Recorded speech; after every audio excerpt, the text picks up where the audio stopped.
Hello, everyone. Can you hear me? Okay. Welcome to the second installment of Living Futures Saturdays spring semester. If you joined us last month for our first event, welcome back. And if you are here for the first time, I'm glad you found us. And thank you all for being here, even though it's so pretty outside, which also would have been a valid choice. But I'm glad that you're here. My name is Sarah Rose Nordgren, and I'm the founder of the School for Living Futures, which is an experimental interdisciplinary organization here in Durham dedicated to creating new knowledge and possibility for our climate changed future. So first, a little about what the program is and how it came to be, if you weren't here with us last time. The idea behind Living Futures Saturdays was to answer two problems.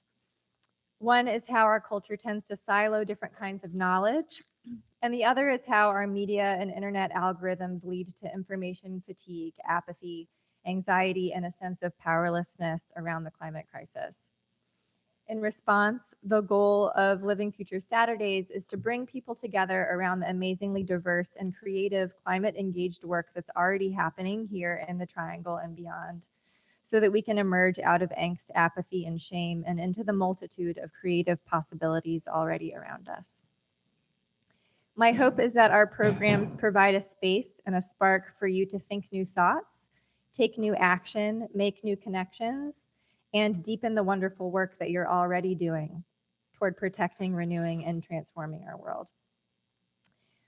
Before I go on, I'm sure most of you probably already received an email, but I wanted to announce that unfortunately, Crystal Cavalier-Keck, who was meant to be one of our presenters today, is unable to join us due to a death in the family. So I wanted to invite us all to take a brief moment of silence to honor her and her family and to send prayers or well wishes their way.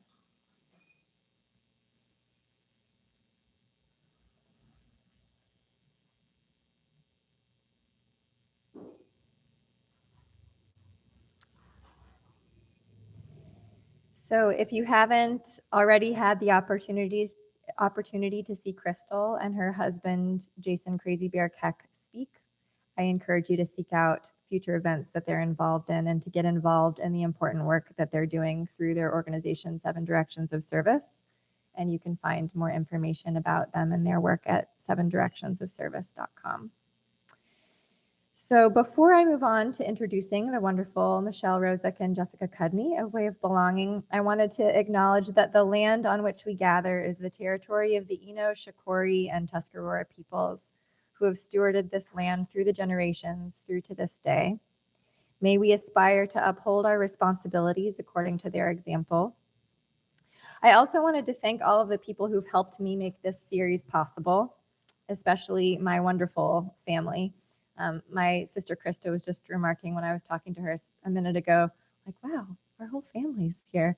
And I just am so appreciative of what a supportive family and friends I have. And particularly wanted to mention my sister Krista, who's been a crucial thought partner for me and my husband Brandon, who's here running our tech. And I also wanted to thank the wonderful Carrie Elsie, who's proprietor of Perfect Lovers over there making delicious coffee, who believed in the idea for the series and provided this fertile space for us to gather in. So please silence your devices if you haven't already.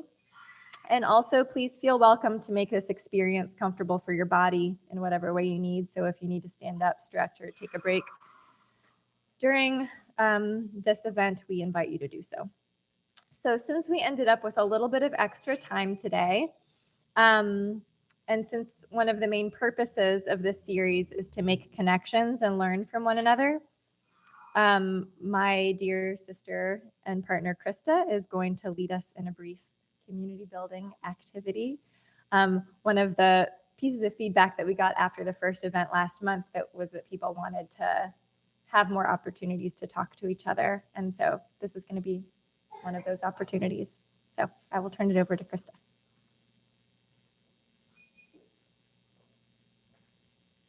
Hello, everyone. I'm just pulling up my notes app. So I'm just going to ask a couple of questions, and if these categories sort of apply to you, I just invite you to raise your hand. And this is just so we can sort of look around and see who's here and where we all are in our sort of work in this space. And after that, after the hand raising part, I'm just going to invite you to turn and form a little group with the people who are sitting around you to write some questions down. So that's what you have to expect. Yeah, we can pass those out maybe after. We can just take a moment to transition. So who here already works in the climate space? And I just invite everyone as we're doing this to look around and see who's here, right? Keep those hands raised. Yeah, you two definitely do.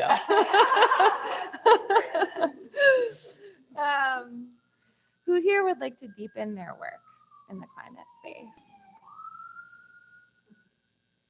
Take a look around.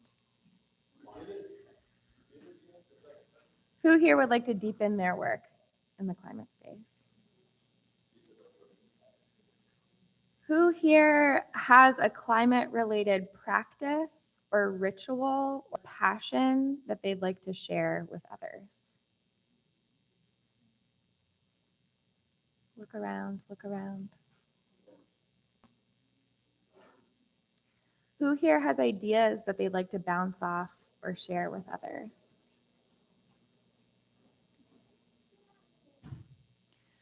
Who here has time to listen?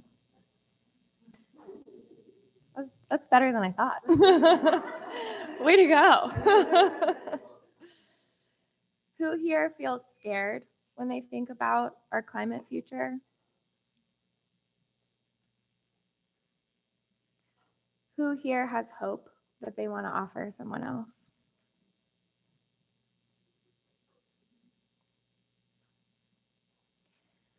So now we'll take a second to pass out some Post-its and pens. And if you can turn and form a little group with someone sitting next to you, maybe 2 to 4 people. If you're here with a partner, maybe bring in someone who you didn't come here with. And collectively, I'd like you all to answer these questions. Just give us a second.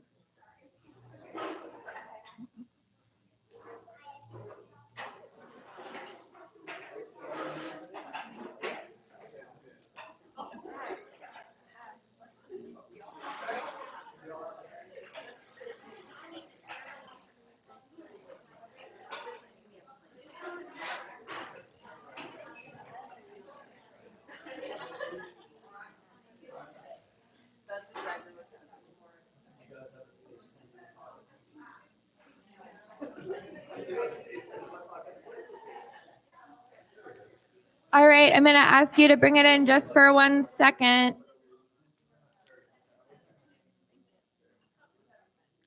Raise your hand if you need a pen. All right, so together you all are going to answer these questions. What do you need to deepen your climate work? And what resources, skills, or tools do you have to offer? Take it away.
2-minute warning. 2-minute warning.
Okay, if you've written your answers down on the Post-it, can come up and just place it up here on this board.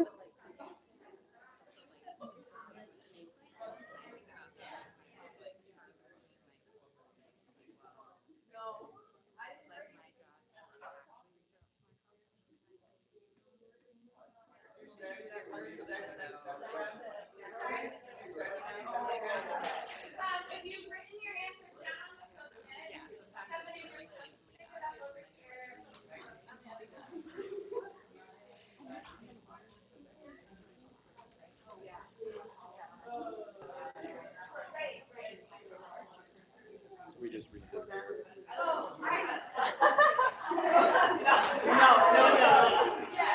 Okay.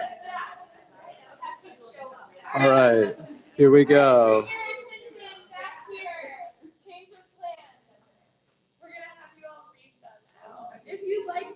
I thought that's what you said. Oh, I thought you wanted us to. Okay, cool. All right, so our group here, we came up with community. Seems like that was our first answer to the question, kind of across the board. People in community, local mutual aid networks of connection and care.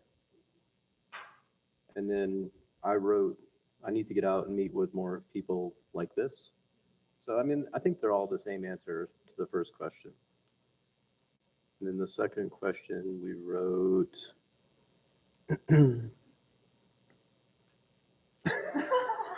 there are words here.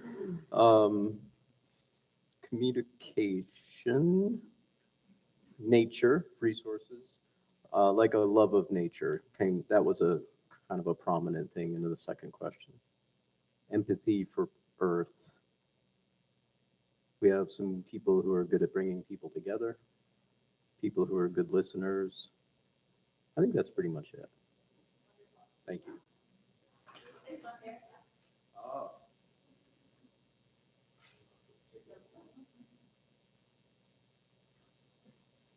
Yeah, maybe we'll just get 3 or 4 more people. If you feel called to come up and share, and otherwise we'd like to hear done for that thing.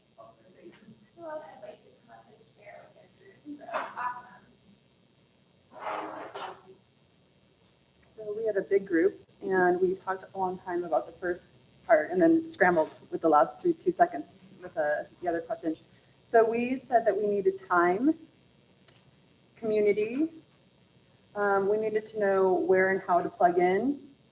We needed power or empowerment.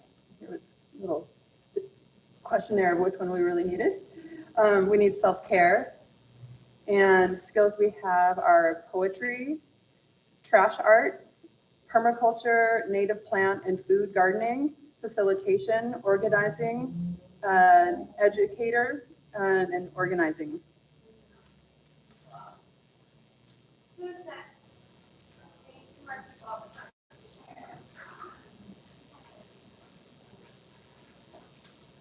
Hey y'all, I'm Elena. We only talked about the first question. And we talked about how we need community, how Social workers need really concrete programming, instruction, training related to climate and climate grief, climate emotions, and how can we engage faith, religious, spiritual communities that are otherwise organized in our communities already.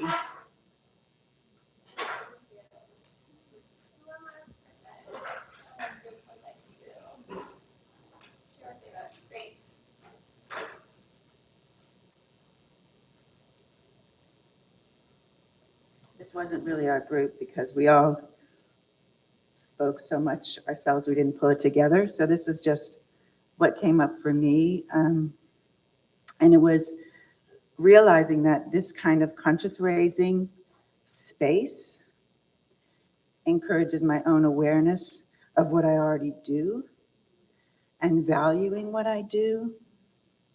And much of what I do is really simple and very small, but I think it's equally important. And I think of just like this morning, we were out in the garden and we're looking at the blueberries and the blackberries, and this group of kids that just moved in are starting to come down, and they're in our garden with us, and they're like, oh, you're barefoot. Oh my God. And what's that? And we talk about the blueberries and we talk about what's coming up. And I know that that's impacting their lives. And the more time we have to do that and value that is important.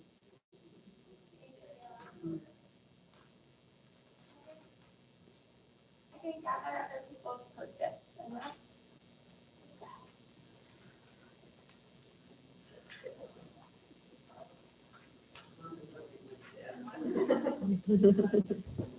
That was wonderful. Thank you, guys. People. So, y'all. So let's move toward the main event.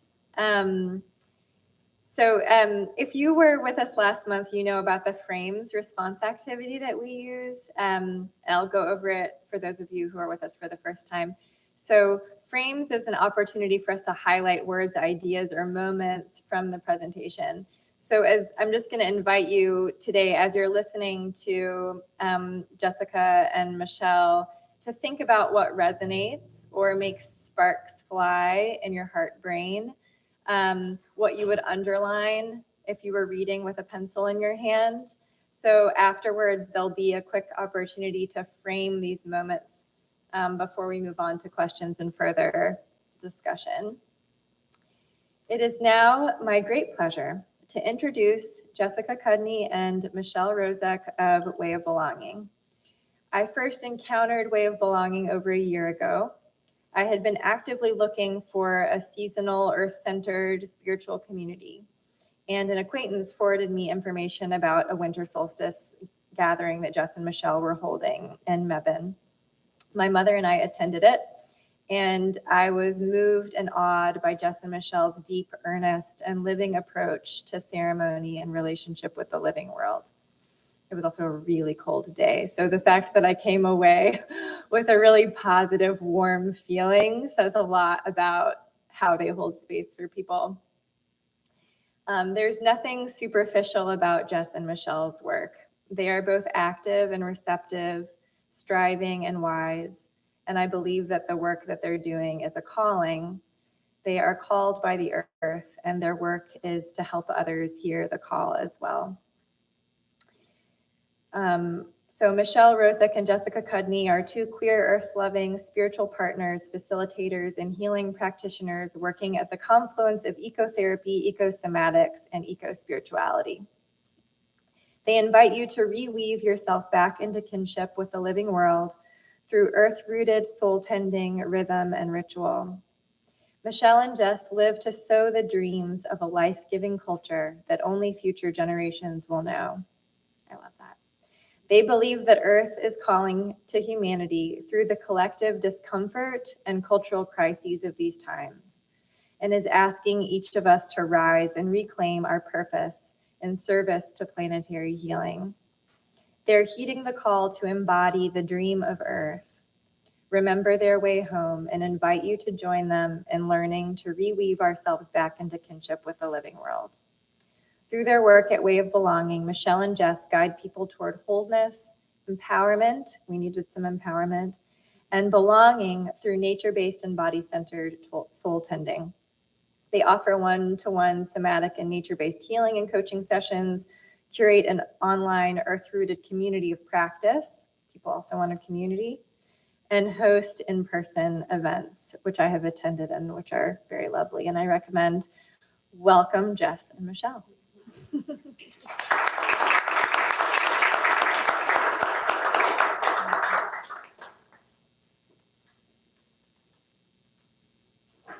Thank you. Thank you. Thank you. It is so good to be here and to be among you all and to just hear your voices and see your faces. So I'm just taking a moment to just make connection and say hello.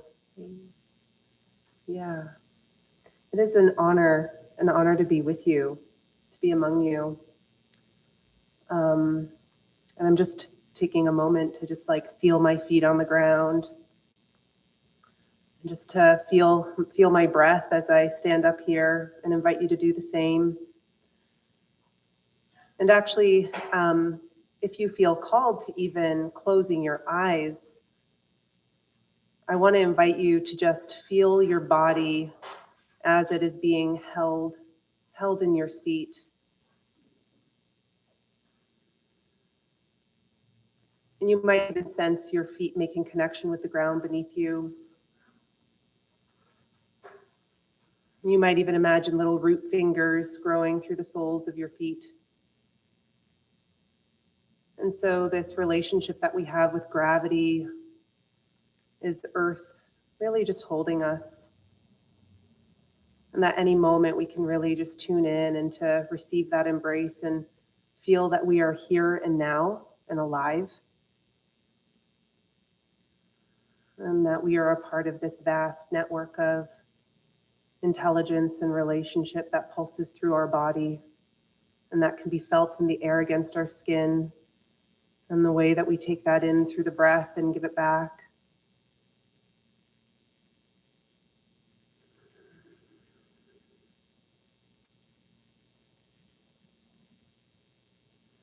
And so I welcome you to just open your eyes and look around, and you might even notice the way that the light dances with the shadow in the room, different colors that pop out to you, and you might even just make connection with somebody next to you.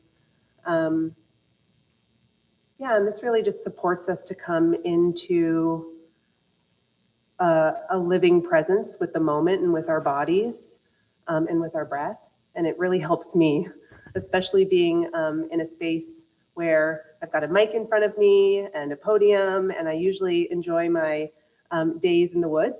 So this is a little new, and I just appreciate the opportunity to be here with you all. And I have to work this little gadget.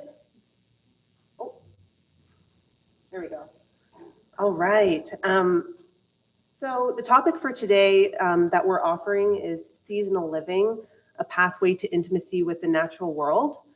And this is the heart work that we offer, that Michelle and I have been really integrating into our life by giving ourselves to earth and to nature, and to explore what we have to learn in relationship with the rest of life. So this topic today comes from our own kind of learnings and experiences in the natural world. And I want to start with a quote by Howard Kleinbell. "The rhythms of nature underlie all human interaction. Religious tradition, economic systems, cultural and political organization. When these human forces betray the natural psychic pulse, people and societies get sick. Earth is exploited, and entire species are threatened." And of course, we feel that each in our own way today. And so the majority of humans no longer live in accordance with the natural laws and rhythms of nature. So in the pursuit of so-called progress, we have become severed from the body of Earth and severed from our own bodies because our bodies are interwoven into the landscape of the larger bodies. We're biologically interwoven. And so when we're cut off from nature and this larger body of Earth, we're actually cut off from the intelligence of our bodies and the way that we interact with the universe beyond just human centrism. And as a result of systems of oppression, extraction, exploitation, a vast majority of people are no longer living in direct relationship to the natural world. Even when we think about where we get our food, I heard somebody share gardening, Claire, and just the gift it is to return and to touch the earth in those ways where your feet are touching, your bare feet are touching the ground, and that so many people are disconnected from that way of knowing and being in relationship with life. So this overculture isn't designed for our thriving, as we know, and we feel the disconnection. It creates impoverished conditions of monotony, separation, anxiety, dis-ease, and this keeps us locked into silos of disconnection and fear. So when we feel alone, we feel separate from other beings. When we don't have that community, of course we feel afraid. And we're cut off from the source of our true sustenance, our true power, which is Earth and each other. And so I know all of us are here because we feel the call to repair our relationship with the world and to restore intimacy with that which gives us life, that which gives us the power, that sense of empowerment. And seasonal living is one pathway to do that, which is what this is about, how seasonal living can help us step into that power and to restore that relationship and intimacy. And so when we're nurturing nature, we actually learn to be nurtured by nature. Nature shows us, when we show up to nature to nurture that relationship, nature literally shows us how, and shows us how to be nurtured. And this nurturing and being nurtured by nature is the ecological circle that we return to. And it brings us back into that spiritual closeness with the earth that we long for.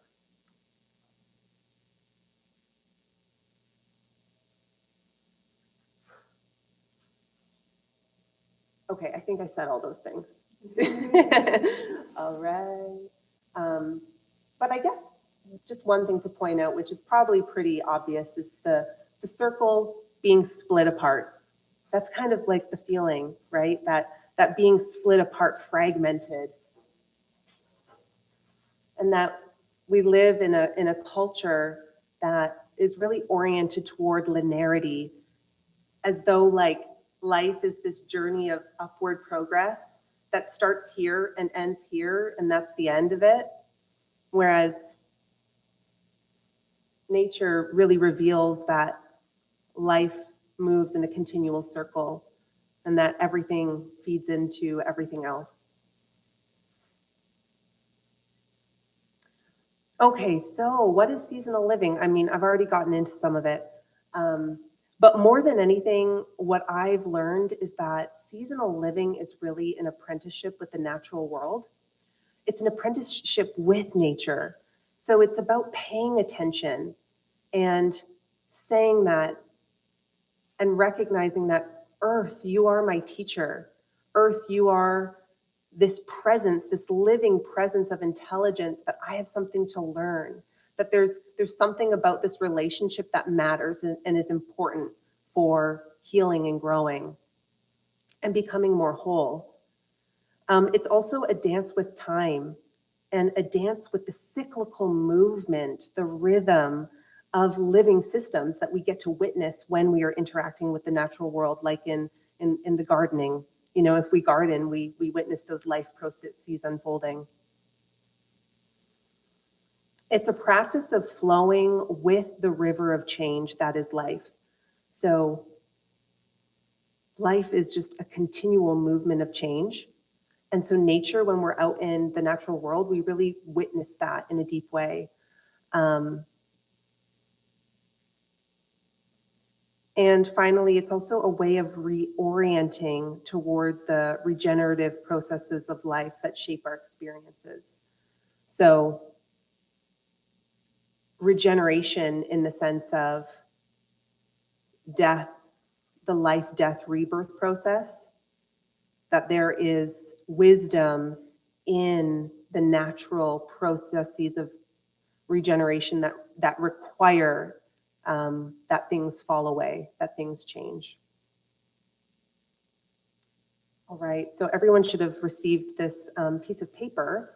And I thought y'all would appreciate actually having the map in case you want to look at it further. But this is a template of seasonal time that combines, that's rooted in the zodiac, as well as the Irish pagan wheel of the year. So some folks might be familiar with it. So just to say that that's where it comes from. You know, part of the practice for me is going back to my ancestral roots and finding ways that my ancestors were in relationship with the natural world. And this really kind of demonstrates that to some degree. And so you can see and follow the cycle based on the seasons. You've got the winter solstices on the vertical axis. You've got the autumn equinox and spring equinox on the horizontal axis. And then you've got the cross quarters in between. And there's, it's really interesting when you map it onto the zodiac wheel because the winter solstices and equinoxes align with the cardinal cross at 0 degrees. And I won't go all into that because that's a whole other topic, but if anyone wants to geek out on that, I'd be down for that. But really, I wanted to show you this and bring this in just so that you can get a sense of that movement and flow and rhythm of the natural world as it relates to the seasonal cycle. And I wanted to invite us to do, I think it should be a short activity, but I want us to just feel and embody this movement so that we can sense it inwardly, right? So we are living organisms, we are beings ourselves, and it's helpful sometimes to embody a practice where we get to feel and sense, oh, this is what's happening right now. So you can, you know, everything's optional and invitational. So if you don't want to participate in this activity, just you get to enjoy watching other people do it. But I'm going to have Michelle come up to kind of model the activity. And what we're going to do is pretend like we're little seeds, slowly unfurling and awakening to life and coming into full bloom, full expression, and then slowly perhaps giving some fruit or gift, and then descending back into the earth, back into rest. And this mirrors the seasonal cycle. And so you can stay seated if you decide you want to do that, and the curling just happens in your seat, and the opening happens staying seated. And if you feel really inspired and you want to get on the floor and really get like down like Michelle's going to and really get up high, then, you know, just follow whatever is there and how you're feeling inspired to engage with this. Okay, so you're a little seed, and you're tight and constricted in the seed, And it's winter. It's winter and it's cold and you're resting and you're just resting here, right? Winter's all about hibernation and conserving energy. So you're folded inward and resting. Just notice what it's like to rest. And then the sun, the warmth of the sun penetrates into the soil and starts to stir you. So just start to notice what it's like to wiggle and squirm. And actually, maybe you might even find pleasure in it.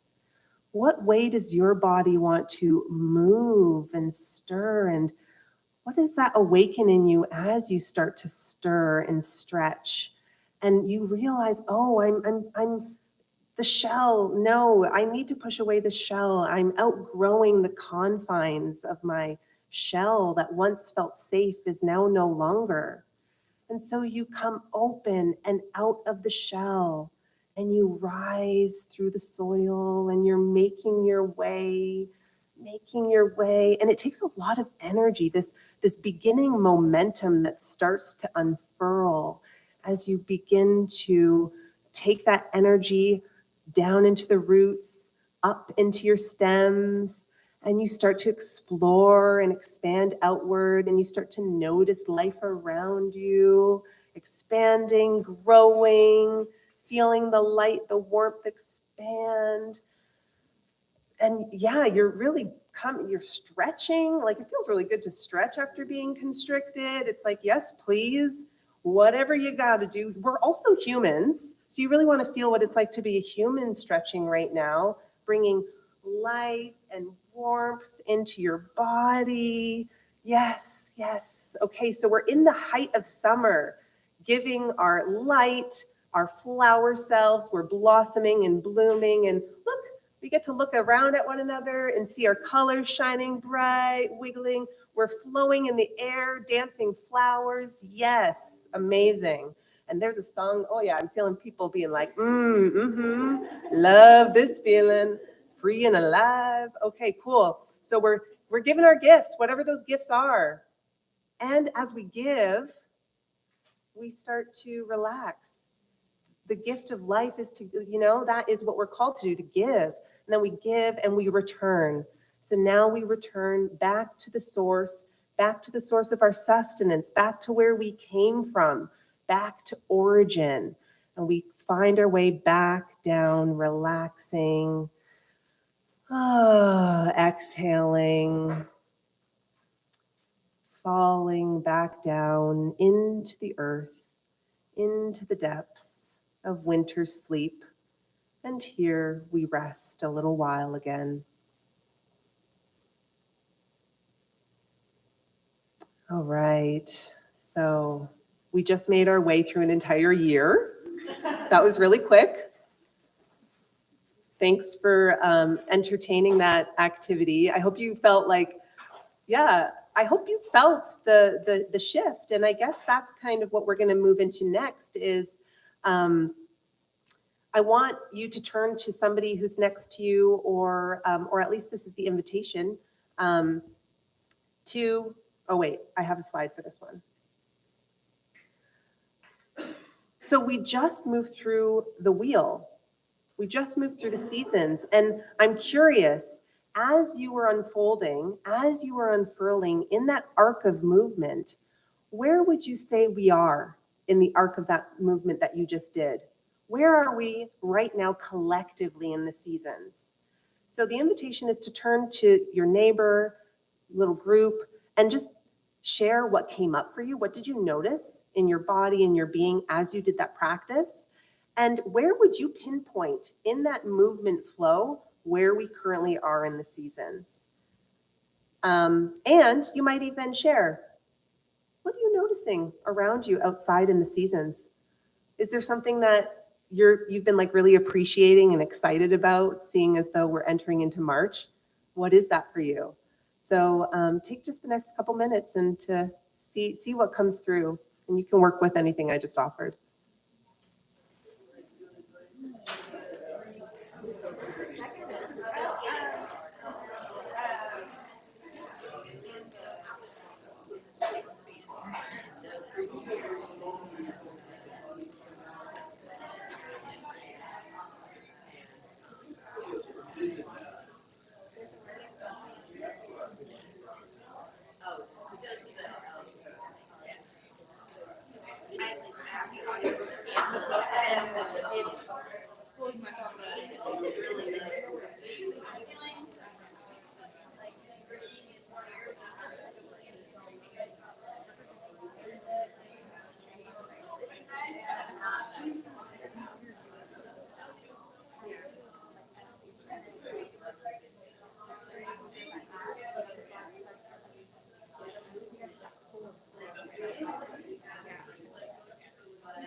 So we'll take one more minute.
All right.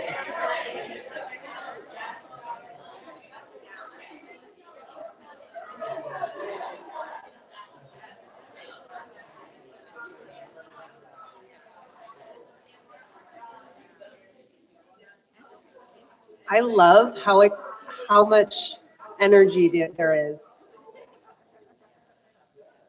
This is a good conversations are happening. There's lots to celebrate in what's happening and unfolding in the year and in just this particular season. There's so much life. There's so much joy unfurling. I wish I was a little like maybe a fly. I don't know. I wish I was in each group just hearing what was being shared. But I guess actually I would love to invite anyone if there's something that was inspiring or something that just that stood out to you in what was being shared in your group. I would love to hear maybe one or two things, something that was said that stands out. Yes, please. Sure. We had a really rich conversation, and I think there's also this remembering in the body of this is March 2023, and it's been 3 years, since COVID hit the U.S. And so feeling that, and also realizing 3 years ago, even though there was so much panic and fear and death, that it was also this time of like being present to blossoms opening and being at home, like putting my hands in the dirt and being with my daughter and taking walks every day. And so there was this presentness that we were both speaking of that really, when we were forced to stop all of the busyness of the disconnect in terms of the cycles of work and life and parenting, we slowed enough to get back into the rhythm of the earth. Yeah, thank you so much for naming that. Yeah, just how life, the human-centric life has picked up again. That moving full speed, production, producing, going, and how that pause, that coming back to stillness, coming back to self, to earth, really allowed you to feel that sense of connection and embodiment that you're recalling and remembering. Thank you. Does anyone else have anything that they want to share? Please. I've been thinking about the cycle of being like the season of my life, of what season of life, part of the season of life that I'm in. Yes. And coming back down after years, after walking on that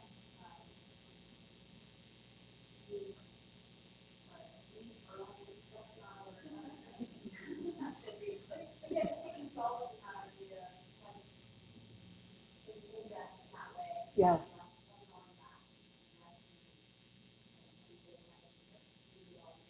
Yeah. Yeah, I love that. Thank you so much for sharing that reflection that, oh, you're right. Nature reflects to us our own nature, our own inner nature, the patterns, the movements that it's not sustainable to continually give of ourselves without taking rest, without returning to the source where we then rejuvenate and receive that that energy that only comes with pausing and stillness that you're talking about. Thank you. Was there something else you wanted to add?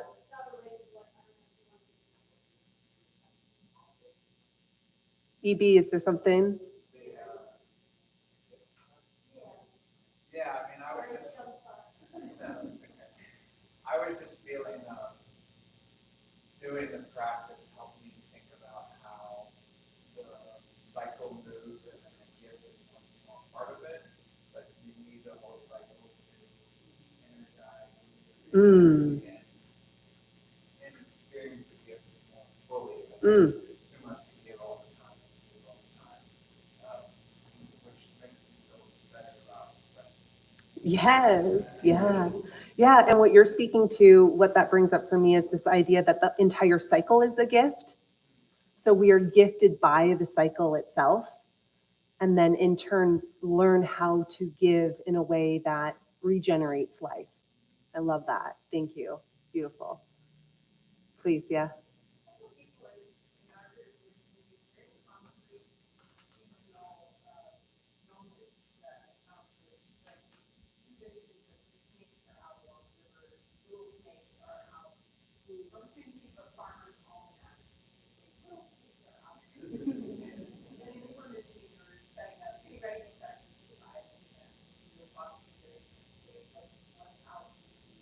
Hmm.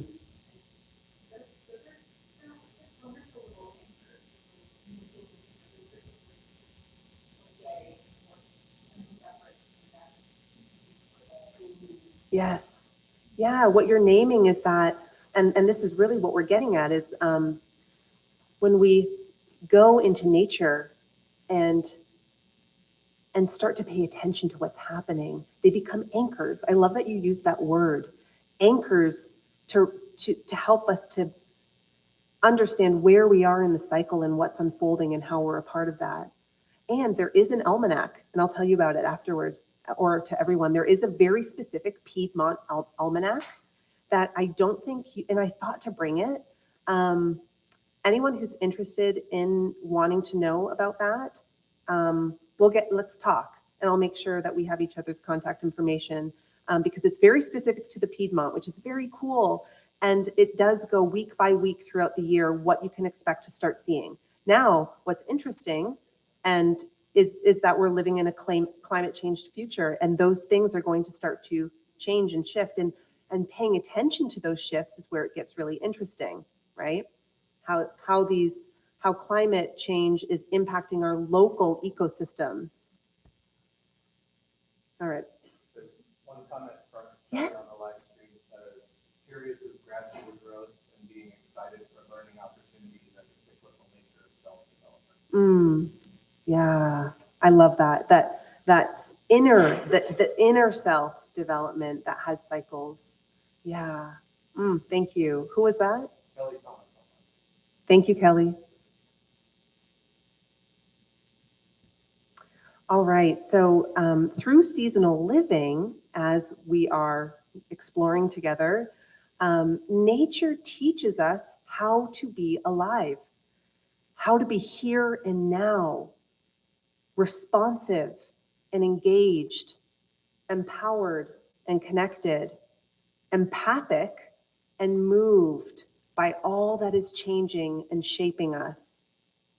So there's a few teachings that I wanted to offer here, teachings that I've witnessed and experienced, and there's so many more. The teachings are quite endless, but just to name a few, the first is this idea of ebb and flow, that nature teaches us that everything moves in a spiral or wave formation. Everything does that.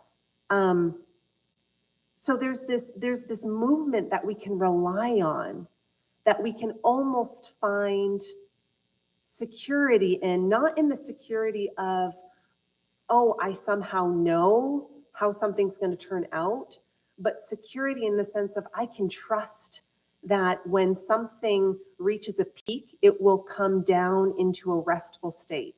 I can trust the timing of things because nature reveals to me, the seasons teach me that there's a timing for everything. And that there is no beginning or end. There's just no beginning or end, and thus there's nowhere to ever arrive to. We're always in process. We're always becoming.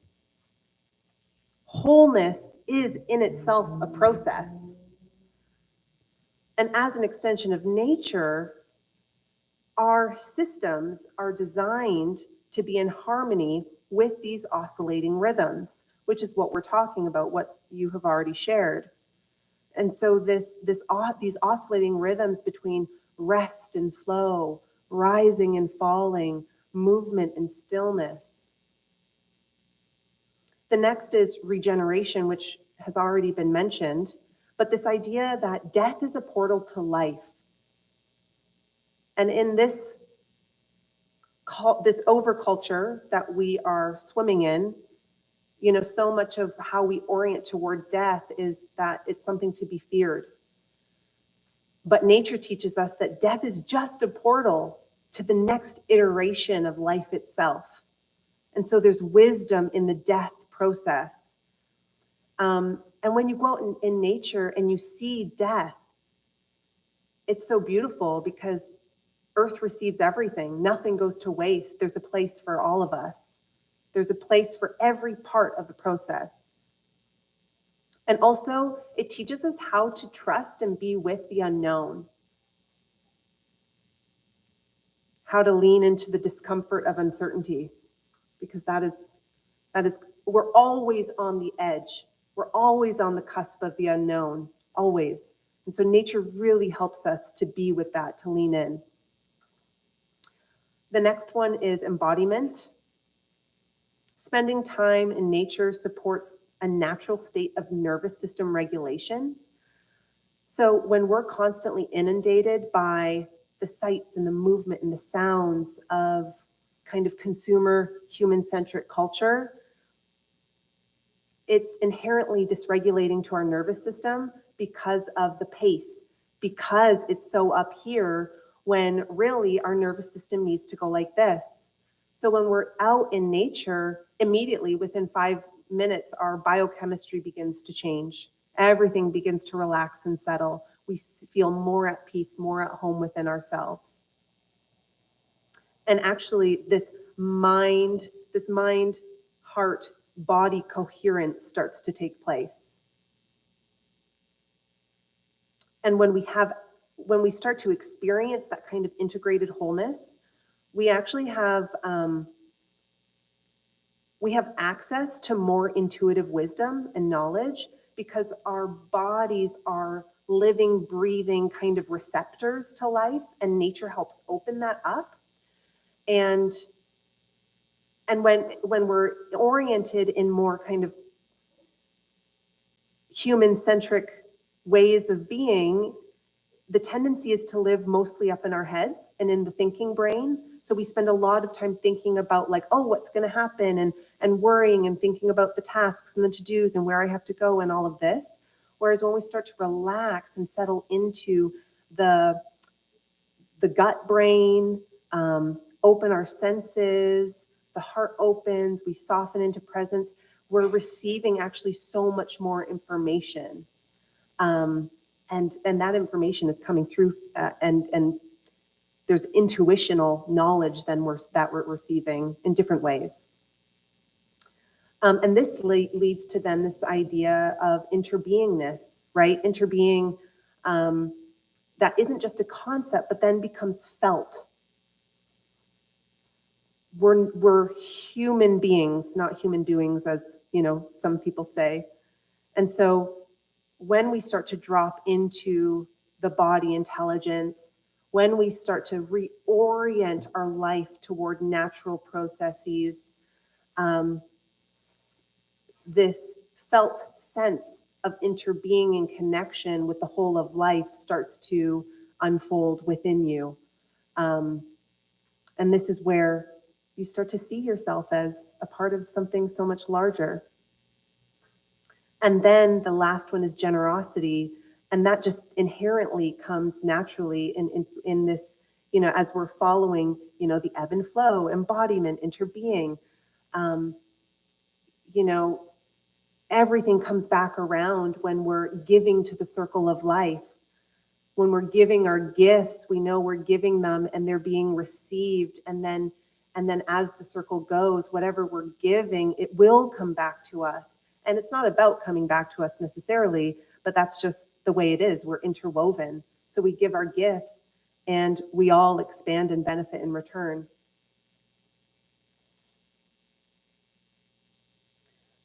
So here are some embodiment shifts that we start to experience when we are in the natural world and we start orienting to the seasons and we start sensing into the ebb and flow. So, the rushing around and staying busy is an addictive state of being, and it's designed that way, right? So when we learn to give more of our attention and awareness and presence in nature, that just slowly, that starts to settle down a little bit. We slow down and start enjoying the present moment. This reliance on quick convenience and getting things now turns into patience, deliberation, and the gift that comes with restraint, not getting what you want when you want it. Scarcity mentality and not enoughness turns into gratitude. Gratitude for the cycles of abundance, that we are in fact provided for, that everything we need always arrives in the right timing, especially when we're rooted in community and we're having our needs met. Control and trying to have things figured out on a mental kind of like intellectual level turns into surrendering and knowing that there's nothing to figure out mentally. That we're not trying to get somewhere. It's actually about appreciating being here and now fully, because we are only ever here and now. Like, now is the only moment that ever is. And how can we be here more fully now then? Forcing things to happen according to, my idea of a timeline turns into listening for right timing and trusting the process, because nature teaches us what that is. And our intuitional knowledge, intelligence strengthens. So we begin to actually sense right timing. Fear of missing out or falling behind turns into being centered and immersed in the experience with life right now. So again, we're not trying to get somewhere. We're only ever right here. So it's about being fully here. So there's nothing really to miss out on. Rigid routines and ways of being, transform into more flexible routines, allowing for spontaneity and things to just emerge. I'm not going to read through the rest just for time's sake. I think it's on the piece of paper. So ultimately, seasonal living nurtures belonging, and a living future holds the capacity to nurture belonging and support the diversity of life through systems of generosity, cooperation, and care. Seasonal living nurtures a way of life toward these conditions of abundance, diversity, intimacy, and health by weaving us back into this participatory relationship. We're participants. We're not just observers and witnessers. We're actually engaging and being curious and playing. And so there's a few additional pieces that I wanted to name that have already to some degree been mentioned, but in different ways. So this idea of energy goes where attention flows. So when we give our curiosity and loving attention to the natural world and the personhood of place, when we recognize that we are in a living system, we are gifted in return. So the repair process is already underway. So that where we put our attention matters. It feeds us. And this idea of, within 5 minutes of being in nature, everything starts to change in our biochemistry. The brain starts to change, the heart rate slows, facial muscles relax, all of that. We are sensitively shaped and honed by place as we give our attention to place. So again, we relax into the body, And literally, the intelligence of the ecosystem begins to extend into our bodies because we are Earth. So, ecological modes of perception that were previously lying dormant begin to awaken. Intuitive muscles that were present in childhood that were likely not validated come back online. So I think each of us can remember back when we were children, there were certain intuitions, certain ways of being that were just natural. And that over the course of becoming encultured, we are told, conditioned along a certain path, right? So nature helps us reclaim some of that intuitional knowledge that was lost. And I really like this quote by Octavia Butler that is, everything you touch changes, everything you change changes you. So this idea that we're participants in something larger and that in touching it, we are shaped in responsiveness to and with it. And the living world calls the body-mind, this body-mind, home into felt presence. So there's this also awakening to the fact that the mind isn't separate from the body, that the body is actually an aspect or a dimension of the mind. And so that we can think. Thinking with the heart is different than thinking with the gut or through the gut. Thinking, what is it like to think with your hand, for example, right? So we can think with different parts of ourselves. And we discover that there is a conversation taking place that isn't happening with words. And so I think we kind of experienced that together when we were all embodying the seed coming into life. We were experiencing that nonverbal conversation, and that there was sighs and sounds and expansive openness. And so there's this acknowledgement that there are other ways to communicate and be in relationship with life that isn't verbal and isn't intellectual. There's a rhythm and a dance that we're a part of. Again, it comes back to the rising and the falling, the darkness and the light. And so when we become participants in this seasonal unfolding and we return to the ecological circle of life, we are nurturing that relationship and being nurtured by nature in return. And this supports coming back into intimacy with ourselves, with one another, with Earth as a whole, and it starts to feel like, oh, we belong here. Like there's some, like I actually, wisdom's flowing through, right? There's gifts that I have to give. I don't have to question my place here. There's something that wants to come through the vessel of my being, and Earth and nature wants to receive it. And all of life is going to benefit when I'm in alignment with the whole of life, and I can give myself in the best way I can, because energy is flowing as I follow and trust the timing of my life unfolding in relationship to everything else. And then we come toward the end with a final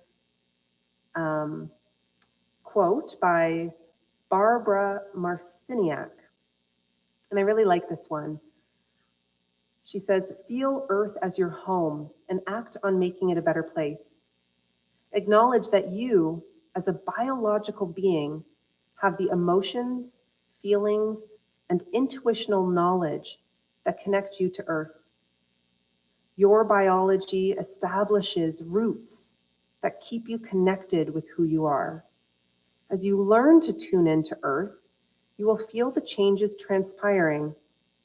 Earth is providing you with an opportunity to extend the knowledge of your roots and to connect the very essence of life, to connect to the very essence of life."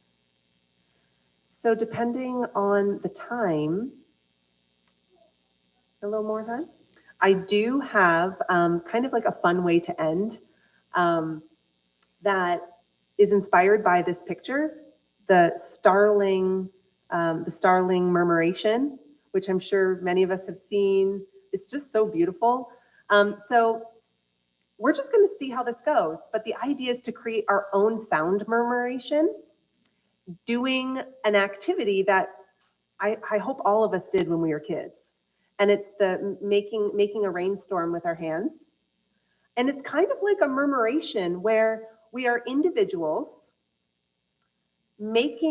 sensing into our own ability to make sound and music and feel while tuning into others doing the same thing.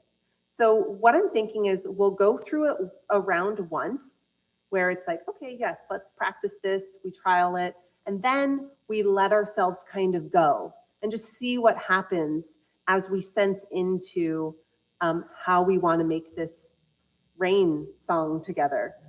Okay, so it's very, very easy. There are mainly three parts to it.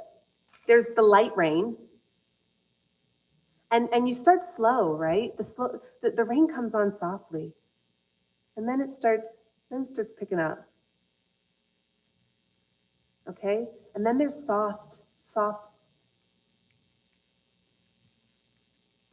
and then maybe some of us start to go a bit faster, and then all of us start to go faster, and then some of us start to move to the slight pats, and then larger, louder, louder.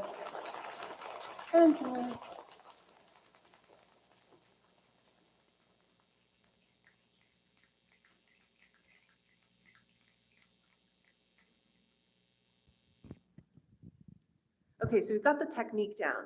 We've got the technique. Now, nature follows a pattern, and this is the beautiful thing I think that you were kind of naming earlier, was that things unfold in layers. It doesn't all happen at once. It's like the flowers don't bloom all at once, right? So there's going to be layers. Some of us are going to move into, what do we call this? Snapping your fingers.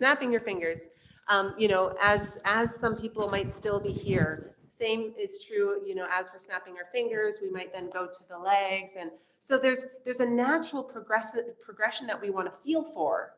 So we're gonna start this together, and we're gonna expand. There's you being you, flowing and doing you, and then there's the group intelligence. There's the collective vibe, right? The starlings, they pay attention to the 7 other birds around them to know what movement to make. That's how it all comes together.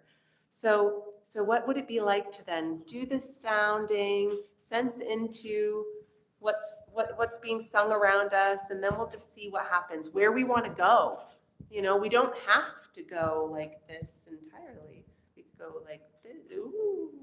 You know what I mean? So we get to play a little bit.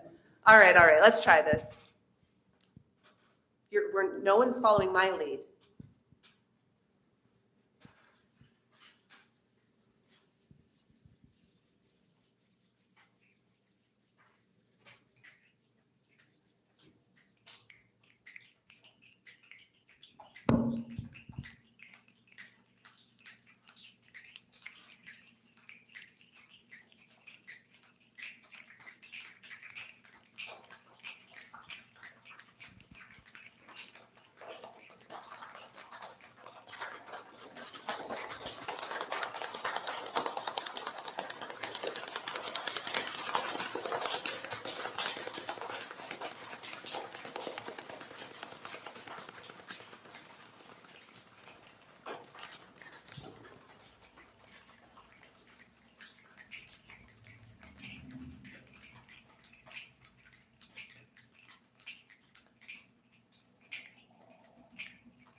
That was such a nice storm. That was so nice. Okay, thank you, everyone. That's it.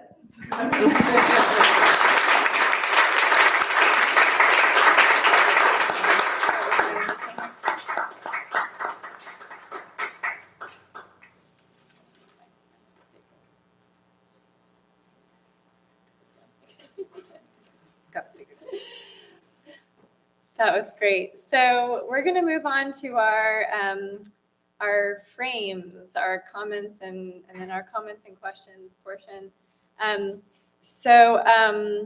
What would we like to frame? What would we like to underline from what we just heard? That was a lot, and it was really wonderful. I would like to start by framing this idea that when we go consciously into relationship with the living world in order to nurture it, that we in turn are immediately nurtured by it.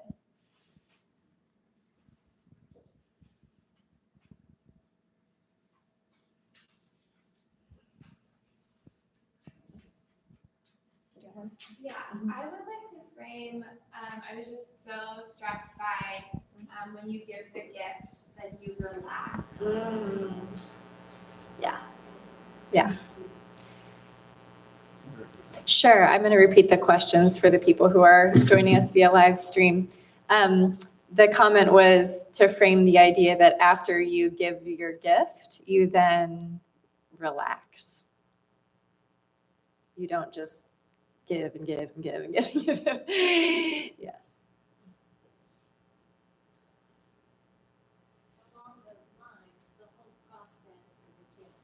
Yes, and along those lines, the whole process is a gift. Yeah, the whole cycle is a gift itself.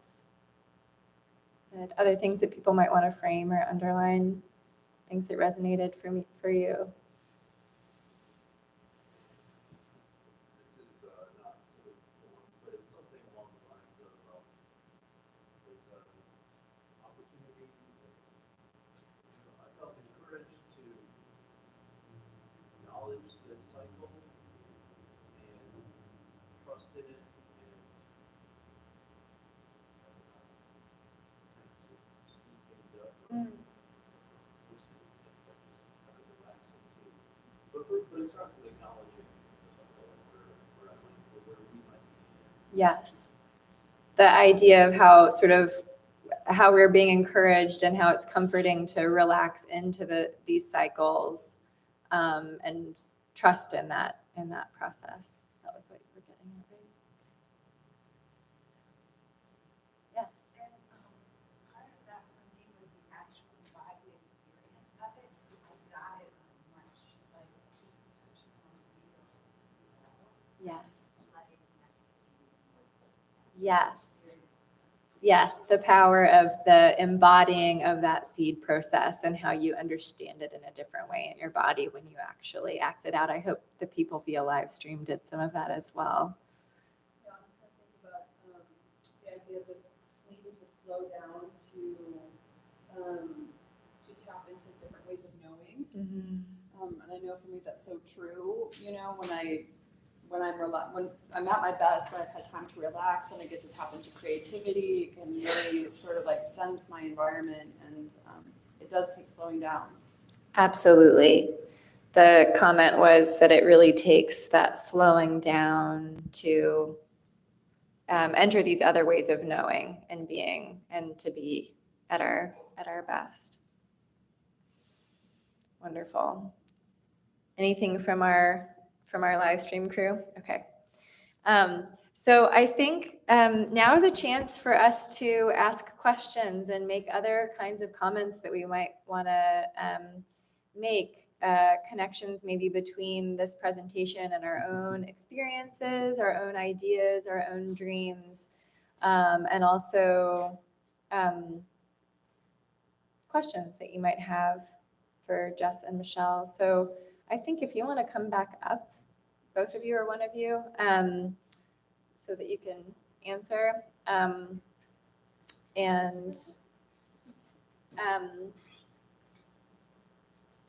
And maybe, do we want that?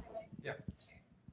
If you have questions, just so that the people online can hear, maybe come up behind me and we can use this mic for questions, and that way the people online aren't just left out. Or you can say it from where you are and I or Brandon can repeat it for you.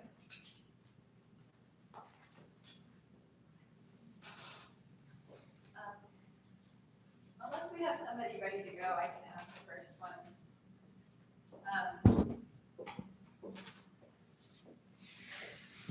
So I think maybe some of this is clear from just the invitation to the Wheel of the Year and also the just sort of going out into the living world and seeing what happens. But I was wondering if you had suggestions for simple ways or actions or practices for people to dip their toe in, or knees or chest or wherever they kind of are in entering into more seasonal orientation.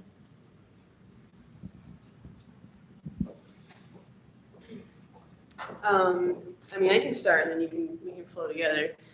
I guess for me, in my own relationship, a very, very simple practice is just noticing. It's a very, it often goes unnoticed, is just noticing. And so looking around and being able to orient ourselves. Orienting is quite a practice. And notice my eyes shift, right? My gaze shifts. I'm starting to orient to my surroundings. And so these practices, when we come to seasonal living, is really about, and I'm talking about embodiment practices here, it's very much like noticing, listening, engaging our felt sense, engaging our somatic experience, essentially. And, sensing the rhythm, when I wake up in the morning, the first thing I do is like, okay, let me notice what the wind is today. How do I want to move today? Sensing the relationship between light and shadow. And so these are very kind of simple practices. Pacing is another one. I will just mention this. Pacing, when I go out into the woods versus when I hop in my car and go run errands, I'm very mindful of how I can shift my relationship to movement. When I go out into the woods, it's very much like a still walk. I'm walking to the point where I'm barely making any noise. And so, of course, when I go out into the world, I'm like, okay, let me just have a posture that's up. I'm just going to move very slow so I can counter this. I can bring my seasonal embodiment into life. So that's how I would answer the question. I think you answered the question really well. And I forgot that.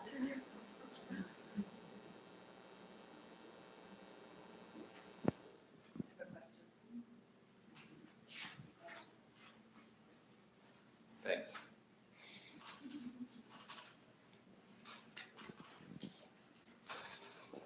Thanks.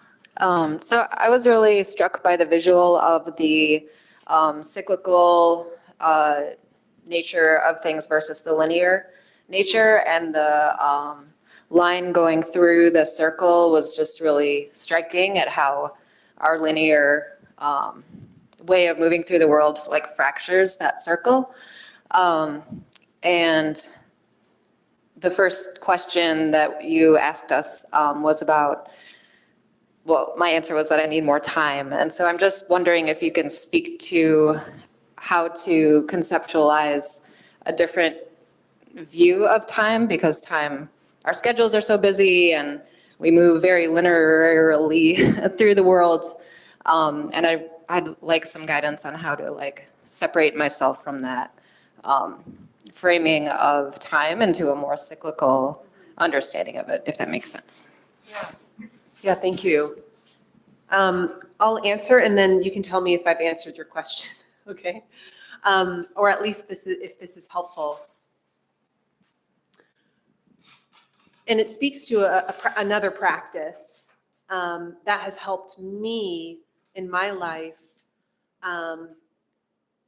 orient toward more spaciousness and slowness, because there's something about the incorporating, like countering the movement of modern day capitalism and consumerism. So it's about countering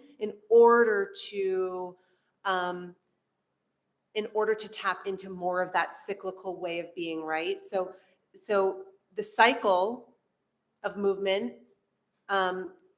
is similar to the wave. So when we're thinking in terms of disrupting the linearity, you might think about a wave. That might be a little bit more helpful. So for example, throughout the day, the tendency for me in my life, especially when I'm working, is to just go from one thing to the next, right? That's some of the kind of like, oh, going, climbing, right? That for me creates that sensation of constantly going up, and my energy moves up more and more into my head. I'm living more in my head. And so what helps to disrupt that or counter that is actually pausing, especially between tasks. So anytime you're moving from one like room to another room, or from one task to the next task, or one project to the next project, or whatever, meeting, if you are able to make a practice of leaning back and doing what Michelle said, whether it's noticing, bringing your narrow vision, which is usually honed into screens, computers, vary what we're doing. If you can bring your gaze out, if you can look at a window, if you can notice your feet on the ground, breathe, any way that you can bring gaps into your day, gaps for intentional pausing, noticing, sensing, breathing, is going to support you to create more space in your life where it feels like you're regulating your nervous system a little bit more and slowing down, because that's what's going to support that feeling of the wave, of the movement. Does that answer your question? Okay, cool.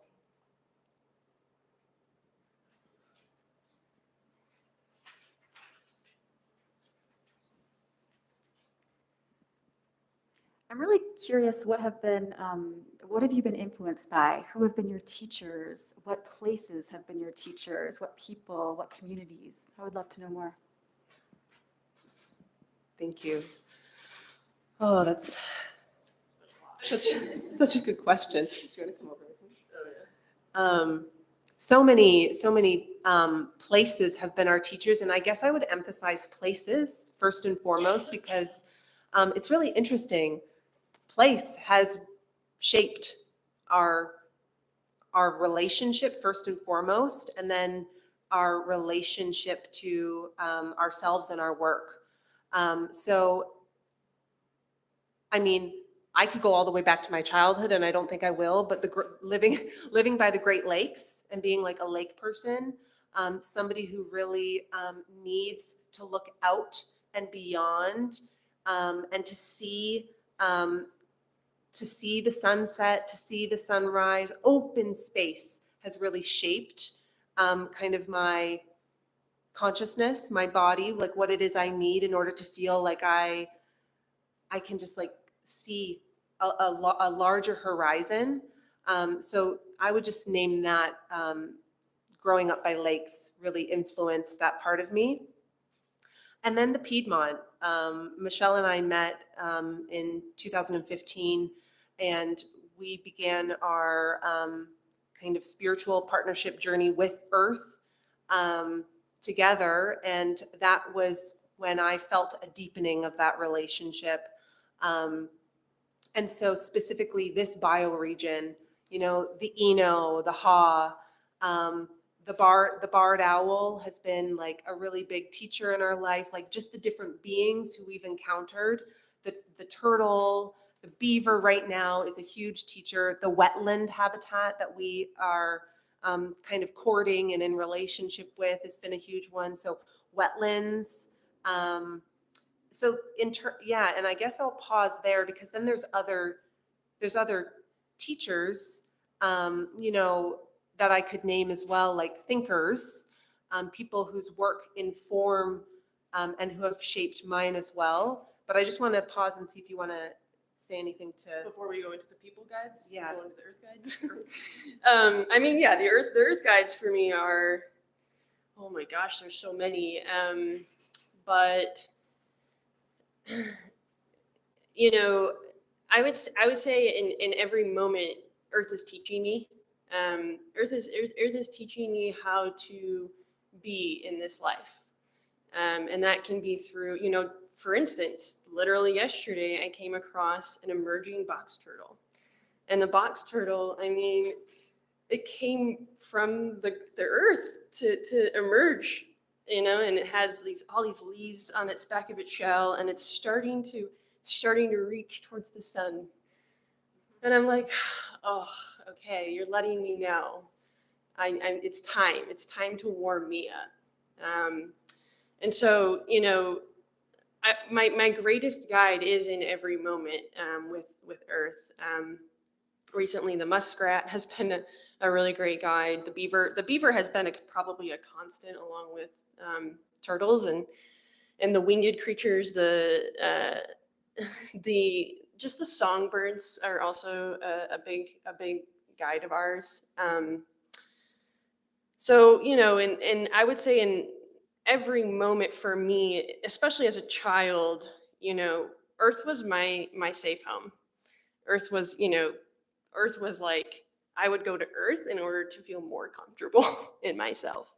And so, I think, at least for me, it was always about lying in the wildflower field and going to connect with the oak tree and, being able to feel like I'm a part of something. And so I'd say that as far as just like, the earth relationship. I know that we have a lot of influencers. Many books. I mean, I come from the background of quantum physics, honestly. So that was kind of one of my starts into really seeing patterns. I'm a very pattern-oriented person, and so I started to really look at quantum physics and start to kind of really, look into how water carries memory. There's that scientist from Japan, I'm forgetting his name, and there's, essentially my journey started there, and I started really getting into entanglement and how we're all interconnected and, energy. I started really reading into like much more around my energy body and reading into the chakras and the energy system. And then, I would say we really, a couple of years ago, more into now, somatic experiencing. I'm really involved in the work of Peter Levine, polyvagal theory, Stephen Porges' work, attachment theory. Deb Dana is somebody who does polyvagal theory work. So now I'm immersed in these types of worlds, which is really tuning me into my own earth body of my interior landscape. And then we also do a lot of reading on, I would say, like the more Irish Celtic orientation to, Druidism and paganism and that kind of thing. I don't know how much more you want to add, but I mean, you've named a lot of them, and I also want to name that like Adrienne Marie Brown has been super influential. Bell Hooks,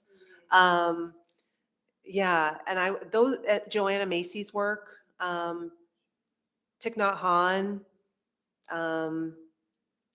Oh my gosh, there's just so many. I hope we've answered your question. Yeah. Okay, cool. Do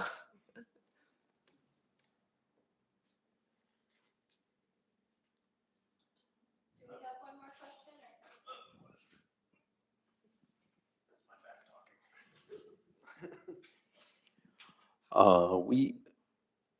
Let's see, going back to childhood, the Lorax always inspired me. It's like I speak for the trees, and I'm trying to be a pacifist, kind of we're all brothers and sisters, but I'm also a fighter. And so how do you recommend practicing forgiveness with folks when all I want to do is like end them? Wow, that's a good question. That's a good question.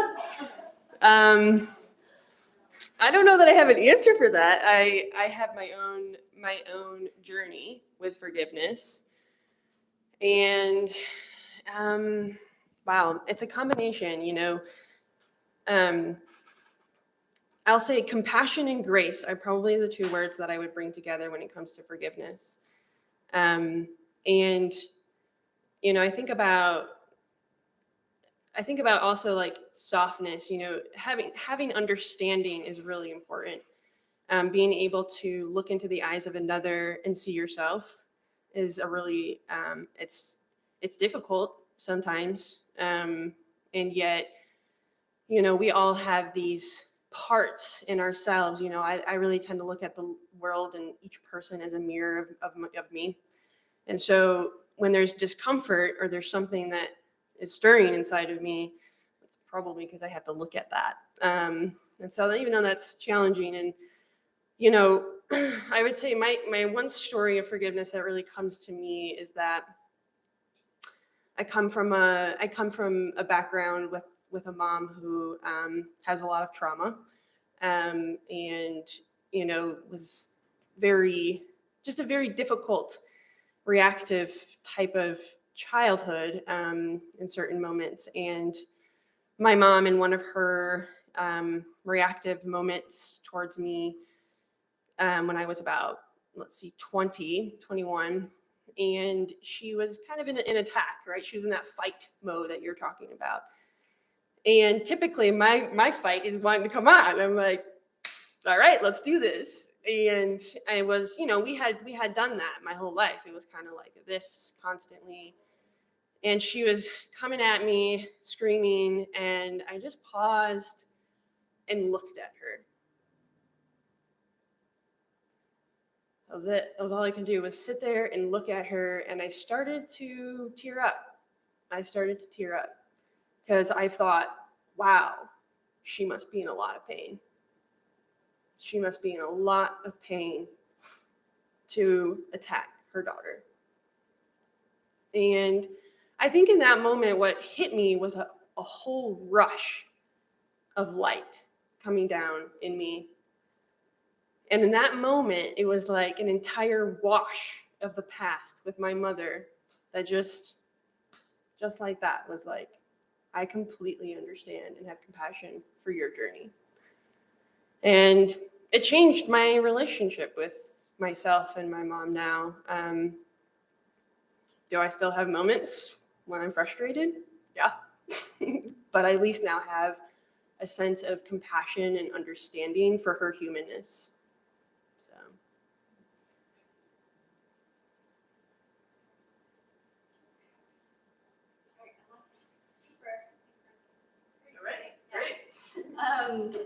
Yes, thank you. That was really beautiful.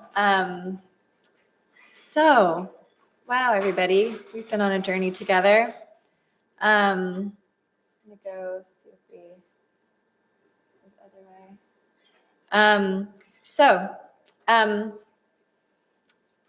Please come back. I'm so glad that you all came. We'll be having our next event on April 1st with Julia Gartrell of Radical Repair Workshop and Jermaine James, who's the Executive Director of North Star Church of the Arts.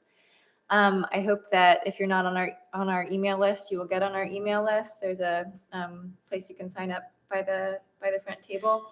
I love to hear from people if people have ideas, questions, suggestions. Also, before you leave, I hope that you'll, if you have time, that you'll stay and hang out for a little bit, talk. Yeah, I know. That you'll stay, hang out, talk, connect with each other, talk to Jess and Michelle. And there's also some really beautiful things over here on the table that Jess and Michelle have brought, some cards, some moon guides, some March guides of some kind. Anyway, some things that you can, I think, access to start some seasonal living and awareness, and then also just some really beautiful pieces of art. So go check those out, talk to each other, eat more cookies and grapes.